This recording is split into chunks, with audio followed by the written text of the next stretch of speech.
1936年11月初2，英国广播公司开始提供电视播送的服务。当时播送欧北国民的戏剧新闻节目，是世界上第一个电视台。彩色电视是伫1953年正式出现。1987年11月初2，台湾红十字会总会门口一透早就真侪民众，大部分拢是有年会迎邻。为因的表情会使看出因的思乡之情。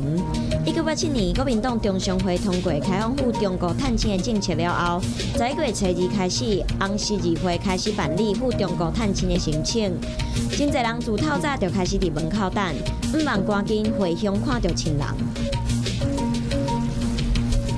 2014年11月初2，当时的通远馆举办国际独轮车运动嘉年华活动，吸引2000多人参加，场面相当壮观。最后有1682个人无落地，完成超过500公尺赛艇，创下金氏世界纪录。